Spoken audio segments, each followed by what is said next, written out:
Welcome to नौकरी plus academy. आपको पता है कि एसएससी में जीके जीएस का पोर्शन बहुत महत्वपूर्ण भूमिका अदा करता है, इसलिए आज से हम 2023 के सभी शिफ्टों के जीके जीएस के पेपर को देखेंगे। इससे आपको अपनी तैयारी का आकलन करने का मौका मिलेगा। आज से हम जो सीरीज स्टार्ट करेंगे वो आपके सपनों को नई उड़ान देगी। तो स्टार्ट करते हैं क्वेश्चन नंबर फर्स्ट बिना टाइम वेस्ट किए।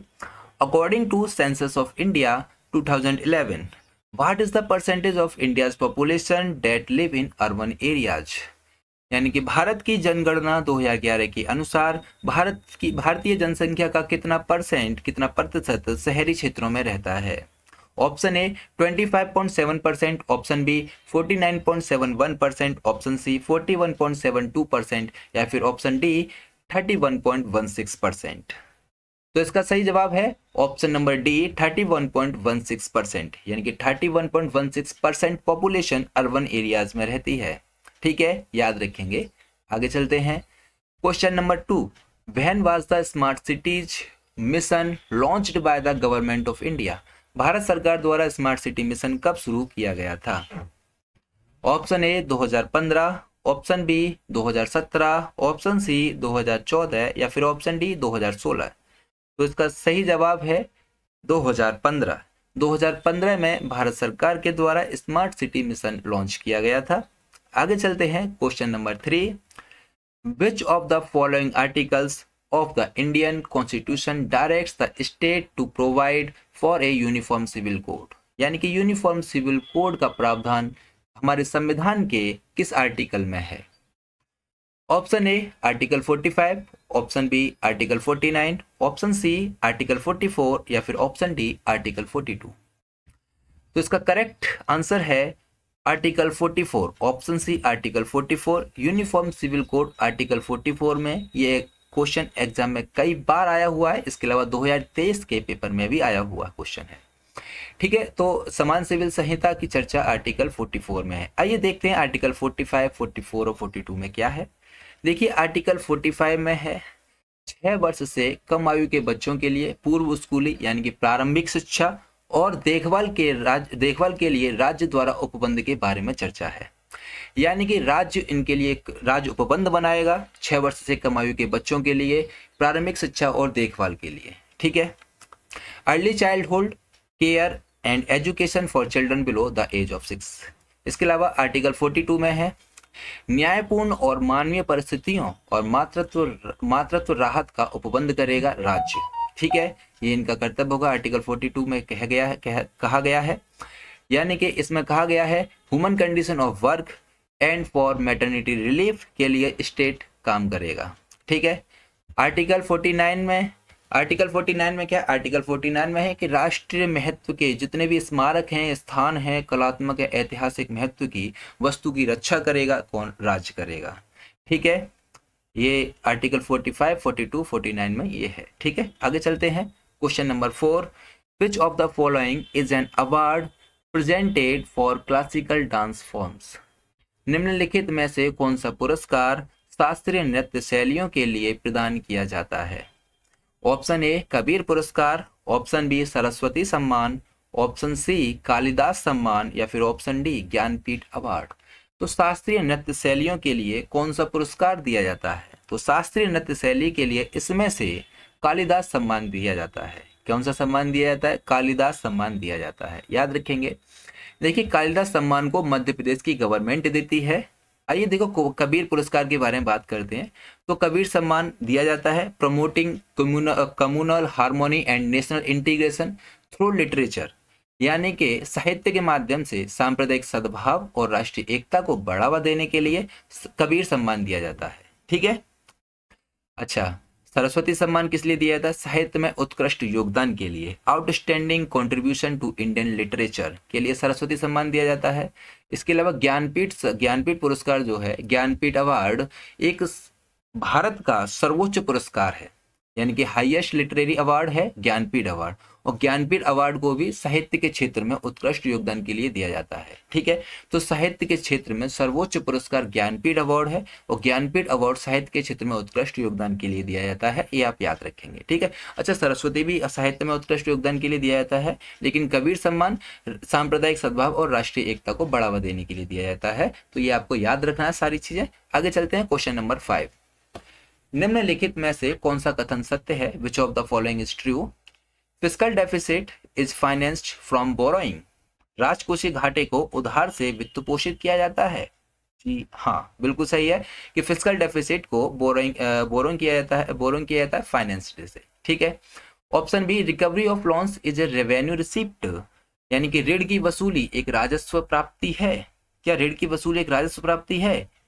क्या recovery of loans revenue receipt है? नहीं, रेवेन्यू रिसिप्ट नहीं है, ये कैपिटल रिसिप्ट है, यानी कि ऋण की वसूली जो की जाती है वो पूंजीगत प्राप्ति है। तो देखते हैं इसके लिए कौन सा सही जवाब होगा। इसके लिए केवल ए ही सही जवाब होगा कि fiscal deficit is financed from borrowing. राजकोषीय घाटे को उधार से वित्त पोषित किया जाता है, तो इसलिए इसका सही जवाब हो जाएगा ऑप्शन नंबर 4, केवल ए। ठीक है, अच्छा देखो, राजकोषीय घाटा को देखते हैं। राजकोषीय घाटा कैसे निकाला जाता है? राजकोषीय घाटा को निकाला जाता है टोटल एक्सपेंडिचर माइनस के टोटल रेवेन्यू, यानी कि कुल व्यय माइनस के कुल आय। वैसे घाटा कैसे निकाला जाएगा? खर्चे में से आय को घटा देंगे तो घाटा निकल के आता है। तो उसी तरह से ये राजकोषीय घाटा हो जाएगा, हमारे पूरे भारत का घाटा हो जाता है। कितना? कुल व्यय कुल खर्चा माइनस के टोटल रेवेन्यू, यानी कि कुल आय कितनी की सरकार ने और कुल खर्चा कितना किया, उसका डिफरेंस निकालते हैं तो वो आ जाता है राजकोषीय घाटा, फिस्कल डेफिसिट। देखो, ऋण की वसूली पूंजीगत प्राप्ति है, यानी कि recovery of loans is a capital receipt, तो ये राजस्व प्राप्ति नहीं है, वो एक कैपिटल रिसिप्ट है। अच्छा, देख लेते हैं रिवेन्यू रिसिप्ट में क्या आया था। देखो, रिवेन्यू रिसिप्ट में कॉर्पोरेशन टैक्स यानी कि निगम कर रिवेन्यू रिसिप्ट में आता है, इनकम टैक्स आता है रिवेन्यू रिसिप्ट में, इसके अलावा कस्टम टैक्स आता है और यूनियन एक्साइज ड्यूटीज आती है, और भी कई चीजें आ जाती हैं। ये मेन इंपॉर्टेंट चीजें ये वाली चीज आती है। ठीक है, तो याद रखना है आपको क्वेश्चन नंबर 5 का ये सारी चीजें। ठीक है, आगे चलते हैं, question number 7। Which of the following is A correct expression? निम्नलिखित में से कौन सी एक सही अभिव्यक्ति है? ऑप्शन ए, depreciation equal net invest minus gross invest. ये देखो यार, नेट में से ग्रॉस तो कभी माइनस ही नहीं कर सकते, नेट में से ग्रॉस माइनस करके नहीं आएगा मूल्यह्रास, यानी कि डेप्रिसिएशन नहीं आएगा। तो ऑप्शन तो ये तो गलत ही हो गया। ऑप्शन बी देखते हैं, gross invest equal net invest minus depreciation. नहीं, ये भी गलत है। नेट इन्वेस्ट में से डेप्रिसिएशन माइनस करके ग्रॉस थोड़ी आएगा, ग्रॉस तो टोटल हो जाता है ना, ग्रॉस नहीं आएगा इसमें।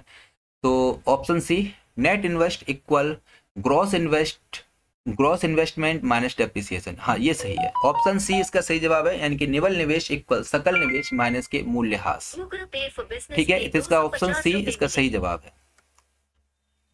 आगे चलते हैं, question number 7। Ghiyasuddin Balban introduced the customs of sijda and paibos as normal forms of salutation to the king as a part of etiquette. Ghiyasuddin Balban ने शिष्टाचार के एक भाग के रूप में राजा को अभिवादन के सामान्य रूपों के रूप में सजदा और पायवोस के रीति रिवाजों की शुरुआत की। ठीक है, किस क्षेत्र में की थी उसने ये पूछा है। ऑप्शन ए आर्मी में, ऑप्शन बी फैमिली के लिए, ऑप्शन सी रिलीजियस के लिए, या फिर ऑप्शन डी कोर्ट के लिए। देखो, सजदा और पायवोस जो शुरू किया था वो किया था कोर्ट के लिए। गयासुद्दीन बलबन ने किसके लिए? कोर्ट के लिए, अदालत के लिए शुरू किया था। याद रखेंगे इसे। आगे चलते हैं, question number 8। Which of the following is not a political philosophy of the Indian constitution? देखिए, जो नोट लगा होता है, इस नोट का थोड़ा ध्यान रखे क्वेश्चन को सॉल्व किया करें, ये दिक्कत कर जाता है। निम्नलिखित में से क्या भारतीय संविधान का राजनीतिक दर्शन नहीं है? यानी कि भारतीय संविधान में किस चीज का उल्लेख नहीं है, ये कहा गया है इसमें एक तरह से। Option A, sensitive for the historically disadvantage groups, ऐतिहासिक रूप से वंचित समूहों के प्रति संवेदनशील। जी बिल्कुल रहेंगे, ये तो इसका राजनीतिक दर्शन है कि ऐतिहासिक जो वंचित समूह उसके प्रति संवेदनशील रहा जाता है। तो ऑप्शन ए तो इसका सही जवाब ही रहेगा। ऑप्शन ए तो सही है, लेकिन उसने नहीं पूछा, इसने गलत वाला पूछा है, तो इसमें से हमें गलत देखना है क्या है। ओपन टू कम्युनिटी वैल्यूज, सामुदायिक मूल्यों के प्रति उदारवादी, ये बिल्कुल ये भी सही है। Option C, sensitive to the needs of religious and linguistic minorities, यानी कि धार्मिक और भाषाई अल्पसंख्यकों की आवश्यकताओं के प्रति संवेदनशील, बिल्कुल रहते हैं। जो धार्मिक और भाषाई अल्पसंख्यक रहते हैं उनके प्रति संवेदनशील भी रहते हैं। हाँ जी बिल्कुल, ये भी सही है। तो इसका ऑटोमेटिकली क्वेश्चन नंबर वो ऑप्शन डी इसका सही जवाब हो जाएगा। क्या इस ऑप्शन डी क्या कहता है, non committal to building a common national identity, एक समान राष्ट्रीय पहचान बनाने के लिए प्रतिबद्ध नहीं है, ये गलत है। ये एक समान राष्ट्रीय पहचान बनाने के लिए प्रतिबद्ध है हमारा संविधान। हमारा संविधान सभी को एक समान राष्ट्रीय पहचान देता है। तो इसका ऑप्शन डी इसका सही हो जाएगा, क्योंकि इसने गलत वाला पूछा है तो इसलिए हम गलत इसमें कौन सा है, ऑप्शन डी है। ठीक है, आगे चलते हैं। Question number 9, which of the following folk dances is primarily associated with Rajasthan, निम्नलिखित में से किस लोक नृत्य का संबंध मुख्य रूप से राजस्थान से है। ऑप्शन ए टापू, ऑप्शन बी गैर, ऑप्शन सी ढिमसा या फिर ऑप्शन सी बिहू। तो राजस्थान से पूछा है। देखिए टापू के बारे में बात करेंगे तो टापू तो कोई नृत्य नहीं होता है ना। ढिमसा के बारे में बात करेंगे, ढिमसा आंध्र प्रदेश का फोक डांस होता है। और बिहू तो बहुत पॉपुलर है, काफी बार एग्जाम में भी आया हुआ है। बिहू असम का फोक डांस होता है। तो बिहू असम का होता है, ढिमसा आंध्र प्रदेश का होता है, टापू कोई होता नहीं है। तो इसलिए कौन सा जवाब हो गया, ऑप्शन बी गैर। तो ऑप्शन बी गैर राजस्थान का लोक नृत्य है। देखिए कुछ और देख लेते हैं राजस्थान के कुछ और लोक नृत्य, जैसे घूमर, चरी, जिनाद, झूलन लीला, कालबेलिया, भवई और कच्ची घोड़ी, ये सारे क्या हैं, राजस्थान के लोक नृत्य हैं। ढीमसा आंध्र प्रदेश का लोक नृत्य है और आंध्र प्रदेश के और भी हैं, बुट्टा बोम्मालू और वीरनाट्यम, ये आंध्र प्रदेश के लोक नृत्य हैं। इसके अलावा बिहू असम का लोक नृत्य है। ठीक है, असम में और भी हैं, जैसे बागुरुम्बा है, झूमर है, नट पूजा है, ओजापाली, ये सब असम के लोक नृत्य हैं, याद रखेंगे इनको। ठीक है, आगे चलते हैं। Question number 10, which river originates from the southern part of the Devnarayan Durg hill in Tumkur district and flows for about 221 km before joining Kaveri। कौन सी नदी तुमकुर जिले में देवरायन दुर्ग पहाड़ी के दक्षिणी भाग से निकलती है और कावेरी में मिलने से पहले लगभग 221 किलोमीटर तक बहती है। यानी कि ऐसी कौन सी नदी है जो कावेरी की सहायक नदी है और जो देवनारायण दुर्ग पहाड़ी के दक्षिणी भाग से निकलती है। ऑप्शन ए शिमसा नदी, ऑप्शन बी गिरना नदी, ऑप्शन सी घाट प्रवाह रिवर या घाट प्रवाह नदी, ऑप्शन बी वाघुर नदी। तो इसका सही जवाब है शिमसा नदी। तो शिमसा नदी निकलती है और शिमसा नदी 221 किलोमीटर चलने के बाद कावेरी से मिल जाती है। तो ये कावेरी की सहायक नदी हो गई शिमसा नदी, यानी कि ट्रिब्यूटरी हो गई। शिमसा नदी ट्रिब्यूटरी हो गई किसकी, कावेरी की। तो गिरना नदी जो है वो ताप्ती की ट्रिब्यूटरी है, यानी कि गिरना रिवर ताप्ती की सहायक नदी है। ट्रिब्यूटरी मतलब सहायक नदी। घाट प्रवाह रिवर कृष्णा की सहायक नदी है और वाघुर रिवर गोदावरी की सहायक नदी है। तो याद रखेंगे इसे। आगे देखते हैं question number 11, which of the following is an incorrect statement concerning public goods. सार्वजनिक वस्तुओं के संबंध में निम्नलिखित में से कौन सा कथन गलत है। सार्वजनिक वस्तुएं यानी कि जिनको सभी लोग यूज कर सकते हैं। मोस्टली हम जो सार्वजनिक वस्तु होते हैं वो सरकारी वस्तुएं होती हैं। आप इनडायरेक्ट में समझ सकते हैं कि भैया सार्वजनिक वस्तु यानी कि सरकारी वस्तु। ठीक है, ऑप्शन ए देख लेते हैं। ऑप्शन देख, इसमें पूछा है सार्वजनिक वस्तुओं के बारे में कौन सा कथन गलत है, यानी कि इसमें इनकरेक्ट आंसर हमें इसमें देखना है। ऑप्शन ए है usually public goods are provided by the government. क्या पब्लिक गुड्स को गवर्नमेंट के द्वारा प्रोवाइड किया जाता है? जी बिल्कुल सही है। यानी कि सामान्यतः सार्वजनिक वस्तुएं सरकार द्वारा उपलब्ध कराई जाती हैं। जी बिल्कुल सही है, ये तो गलत नहीं है। ऑप्शन बी देखते हैं, consumption of public goods by people is rivalrous in nature. के लोगों द्वारा सार्वजनिक वस्तुओं का उपभोग प्रकृति में प्रतिद्वंद्वात्मक होता है क्या? नहीं, प्रतिद्वंद्वात्मक नहीं होता है। ठीक है, option C, it is not easy to collect fees for public goods from every individual. प्रत्येक व्यक्ति से सार्वजनिक वस्तुओं के लिए शुल्क वसूल करना आसान नहीं है। जी बिल्कुल सही है भैया, सार्वजनिक वस्तुओं के लिए, पब्लिक गुड्स के लिए शुल्क वसूल नहीं कर सकते हैं। Option D, public goods are non excludable in nature. सार्वजनिक वस्तुएं प्रकृति में गैर बहिष्कृतीय होती हैं। जी बिल्कुल गैर बहिष्कृतीय होती हैं, इनका कोई बहिष्कार नहीं हो सकता। सार्वजनिक वस्तुओं का बहिष्कार नहीं हो सकता है। तो इसका सही जवाब हो जाएगा option number B, consumption of public goods by people is rivalrous in nature.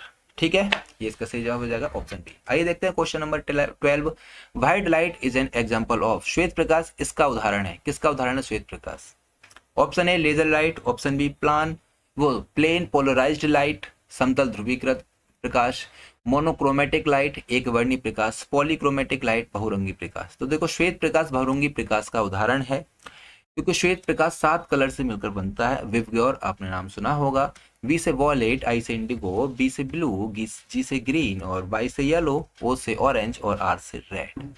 ठीक है, तो श्वेत प्रकाश किसका उदाहरण है? ये है पॉलीक्रोमेटिक लाइट का उदाहरण है, याद रखेंगे। आगे चलते हैं question number 13, which of the following is not a factor impacting India's climate. निम्नलिखित में से कौन सा भारत की जलवायु को प्रभावित करने वाला एक कारक नहीं है? इसमें से कौन सा ऐसा विकल्प है जो कि जलवायु को प्रभावित नहीं करता है? देखिए, जो पहाड़, पर्वत और जो महासागर वगैरह होते हैं, वो सारी चीजें इंडिया की क्लाइमेट को या किसी भी देश की क्लाइमेट को प्रभावित करती हैं। या इंडिया की क्लाइमेट हो या फिर किसी भी देश की क्लाइमेट हो, सबको प्रभावित कौन सी करेंगी? जो पर्वत होते हैं, महासागर होते हैं, ये सारी चीजें प्रभावित करती हैं। तो इसके ऑप्शन देख लेते हैं। ऑप्शन ए हिमालयन माउंटेन्स, जी बिल्कुल प्रभावित करता है, लेकिन इसने नॉट वाला पूछा है तो ये तो इसका सही जवाब नहीं होगा। सहारा डेजर्ट, हाँ सहारा रेगिस्तान, ये इसका सही जवाब है। इंडियन ओशियन पश्चिमी घाट नहीं होगा, तो इसका सही जवाब हो जाएगा ऑप्शन नंबर बी, सहारा रेगिस्तान।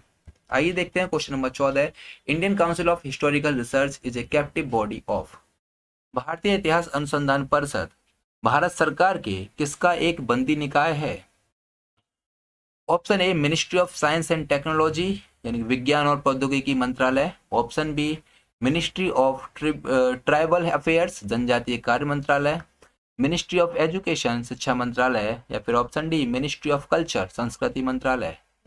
तो भारतीय इतिहास अनुसंधान परिषद शिक्षा मंत्रालय का एक बंदी निकाय है, तो इसका सही जवाब ऑप्शन नंबर सी हो जाएगा। आगे देखते हैं question number 15, which experiment was designed to trace the motion of the earth through the luminiferous ether, a theoretical substance necessary for the transmission of light। प्रकाश संचरण के लिए आवश्यक सैद्धांतिक पदार्थ प्रकाशवाही ईथर के माध्यम से पृथ्वी की गति का पता लगाने के लिए कौन सा प्रयोग डिजाइन किया गया था? Option A Maxwell and Hertz experiment. Option B Faraday and Henry experiment. Option C Michelson and Morley experiment. या फिर option D Marconi and Thomson experiment. तो इसका सही जवाब option C Michelson and Morley experiment हो जाएगा। ठीक है, आगे चलते हैं question number 16, which of these was not one of the reasons for the break in the 5 years plans after 3 consequent 5-year plans were formulated. 3 क्रमिक पंचवर्षीय योजनाओं के बनने के बाद पंचवर्षीय योजनाओं के विराम का एक कारण नहीं था। देखिए, हमारे भारत में 3 क्रमिक पंचवर्षीय योजना, 3 पंचवर्षीय योजना लगातार बनी थी। 1951 से पंचवर्षीय योजना बनना स्टार्ट हुई थी, 1951 से 1956, 1956 से 1961, 1961 से 1966। लेकिन तीसरी पंचवर्षीय योजना पूरी तरह से विफल रही थी, क्योंकि जो तीसरी पंचवर्षीय योजना 1961 से 1966 तक बनी थी, और जो तीसरी पंचवर्षीय योजना के दौरान ही 1962 में भारत और चीन का युद्ध हो गया, 1965 में पाकिस्तान का से युद्ध हो गया। इसके अलावा हमारे भारत के प्रधानमंत्री पंडित जवाहरलाल नेहरू की मृत्यु 1962 में हो गई थी, और दूसरे प्रधानमंत्री लाल बहादुर शास्त्री की मृत्यु 1966 में हो गई थी। तो इसकी वजह से तीसरी पंचवर्षीय योजना पूरी तरह से विफल रही थी। इसके बाद 3 साल का विराम लिया गया था। ठीक है, तो इसमें पूछा है कि भैया पंचवर्षीय योजनाओं के विराम का एक कारण नहीं है, तो इसमें से कौन सा एक कारण नहीं है? क्या इंडिया पाकिस्तान कॉन्फ्लिक्ट? जी बिल्कुल एक कारण है, क्योंकि इंडिया पाकिस्तान युद्ध हुआ था। घरेलू मुद्रा का अवमूल्यन ये भी करना पड़ा था, डिवैल्यूएशन भी करनी पड़ी थी डोमेस्टिक करेंसी की। खाड़ी युद्ध, तो खाड़ी युद्ध इसका कारण नहीं है। और लगातार 2 साल सूखे की स्थिति, तो लगातार 2 साल सूखा भी आया था तीसरी पंचवर्षीय योजना के दौरान। तो इसका सही जवाब हो जाएगा ऑप्शन सी गल्फ वार, खाड़ी युद्ध। ठीक है, तो जो विराम हुआ था, विराम का एक कारण नहीं था। क्या कारण नहीं है इनमें से? खाड़ी युद्ध कारण नहीं है, बाकी के सारे विराम के कारण है। तीसरी पंचवर्षीय योजना के बाद चौथी पंचवर्षीय योजना बनाने के लिए सारी चीजें विराम के कारण है, एक्सेप्ट खाड़ी युद्ध। आइए देखते हैं question number 17, who founded the East India Association in London. London में ईस्ट इंडिया एसोसिएशन की स्थापना किसने की थी? Option A justice Ranade. Option B Anand Mohan Bose. Option C A O. Hume. या फिर ऑप्शन डी दादा भाई नेहरू जी। तो इसका सही जवाब है दादा भाई Nehru ji. East India Association की स्थापना दादा भाई नेहरू जी ने 1966 में की थी, याद रखेंगे इसे। आगे चलते हैं question number 18, an excessive amount of cadmium in the human body causes. मानव शरीर में अत्यधिक मात्रा में कैडमियम की उपस्थिति के कारण कौन सा रोग होता है? ऑप्शन ए एल्जिमा। Option B itai itai, option C Minamata, या फिर ऑप्शन डी एनीमिया। तो कैडमियम की उपस्थिति के कारण हो जाता है इटाई इटाई। कौन सा रोग हो जाता है? इटाई इटाई, याद रखेंगे। आगे चलते हैं question number 19। Which part of the Indian constitution deals with fundamental rights? Bharat का कौन सा भाग मूल अधिकारों से संबंधित है? भाग 5, भाग 2, भाग 3 या फिर भाग 4? तो मौलिक अधिकारों से संबंधित है भाग 3। इसका ऑप्शन सी भाग 3 हो जाएगा। आइए देखते हैं भाग 5। भाग 5 में संघ के बारे में उल्लेख है, संघ के बारे में कहा गया है। आर्टिकल 52 से लेकर आर्टिकल 151 तक इसकी चर्चा है। और भाग 2 में नागरिकता है, सिटीजनशिप के बारे में बात की गई है। आर्टिकल 5 से लेकर आर्टिकल 11 तक भाग 2 में चर्चा है। और भाग 4 में राज्य की नीति निर्देशक तत्व यानी कि directive principles of state policy DPSP की चर्चा है भाग 4 में। ये आर्टिकल 36 से लेकर आर्टिकल 51 तक इसकी चर्चा है। ठीक है, याद रखेंगे इसे। आगे चलते हैं क्वेश्चन नंबर 20, आज का last question. Bhutia dance is performed in which of the following states? Bhutia नृत्य निम्नलिखित में से किस राज्य में किया जाता है? Option A Nagaland, option B Orissa, option C Sikkim या फिर ऑप्शन डी पश्चिम बंगाल। तो भूटिया नृत्य सिक्किम में किया जाता है। इसका सही जवाब हो जाएगा ऑप्शन सी सिक्किम। ठीक है, आज के लिए इतना ही। मिलते हैं नेक्स्ट वीडियो पर। तब तक के लिए टेक केयर, बाय बाय।